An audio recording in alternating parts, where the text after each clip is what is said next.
Following the Great Flood, Almighty God appointed the prophet Enoch for a unique and impossible mission. Known for his righteousness and wisdom, he was called to bring a divine message to the fallen watchers.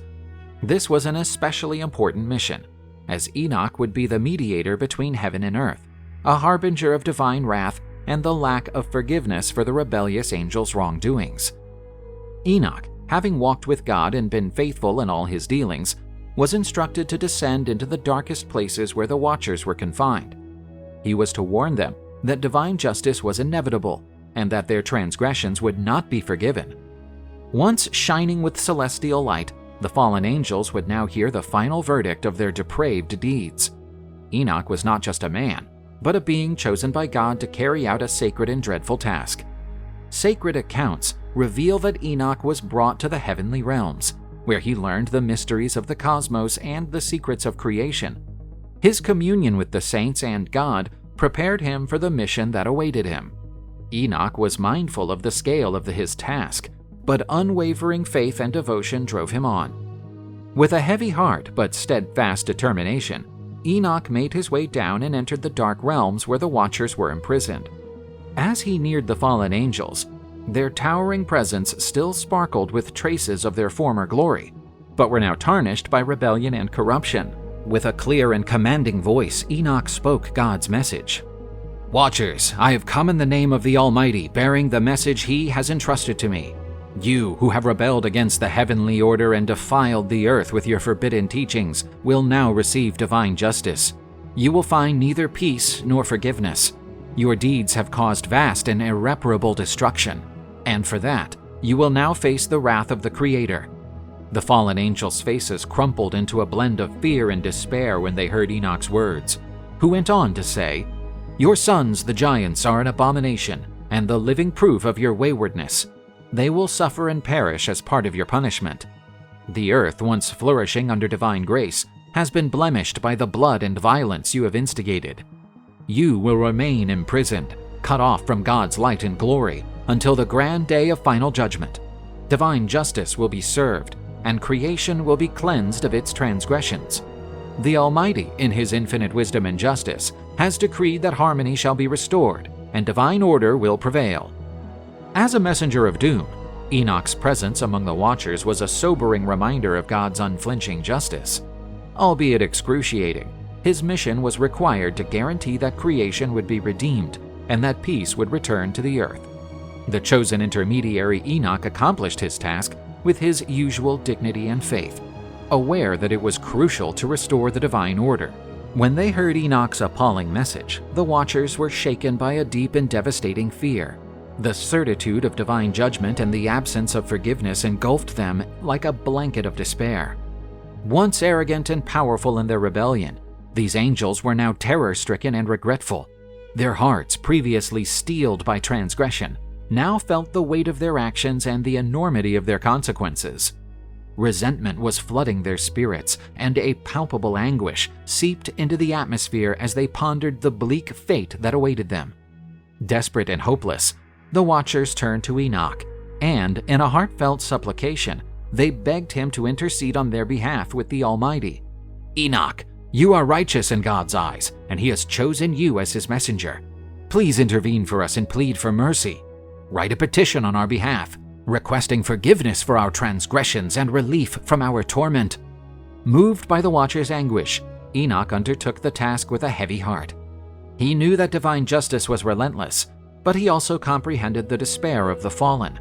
With firm hands, he started to write the petition, each word burdened with pain and regret. The watcher's pleas reverberated in his mind as he penned the message addressed to the Creator. As Enoch wrote the petition, he was suddenly overcome by a disturbing vision. His eyes, which had been focused on the scroll, started to see images of suffering and torment. He witnessed the watchers slumped in a state of eternal agony, shackled in deep darkness, where fire and ice coalesced in endless torment. Their souls shrieked in despair, but no answer was heard, only the endless echo of their own wailing. The vision unfolded with startling clarity. Enoch could see the watchers' children, the giants, similarly afflicted, their monstrous forms racked by the sheer weight of their existence. The Nephilim, who had once ruled the earth with tyranny and violence, were now punished by their corrupted nature. In its purest and most ruthless form, divine justice was being applied to all those who had joined the rebellion. Enoch experienced a shiver run down his spine as the vision unfolded.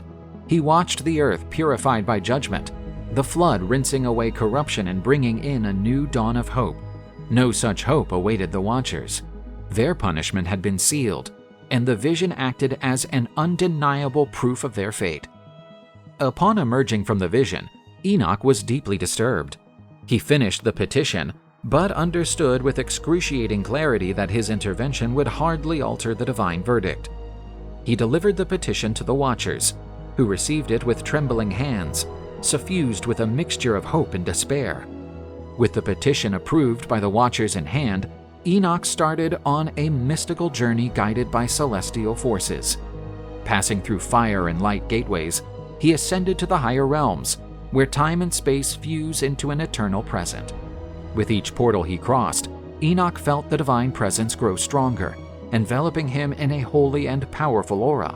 The heavenly routes were strewn with dazzling visions. He witnessed the angelic hosts in their radiant glory, belting out praises to the Almighty.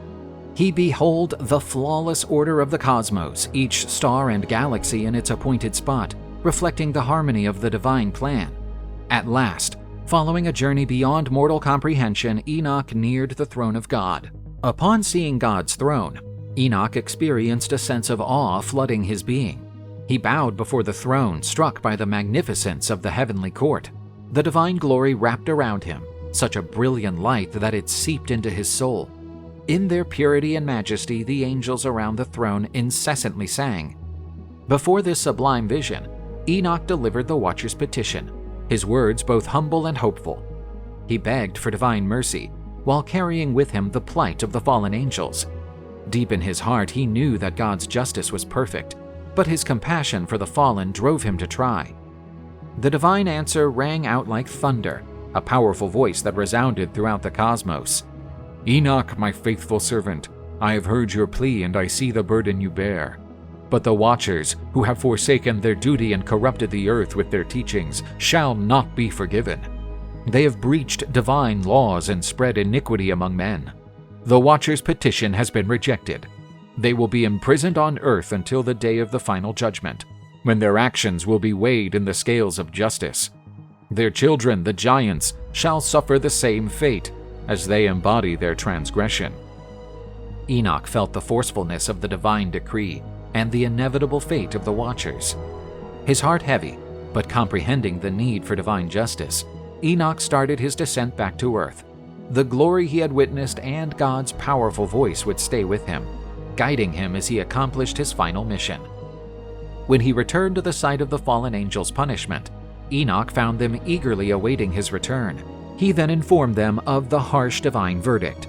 The Watchers, on hearing the sentence, were seized with even greater despair, knowing that their fate had been sealed. Having fulfilled his mission, Enoch returned to the heavenly realms, where he would now continue to serve as a beacon of justice and wisdom until the end of time.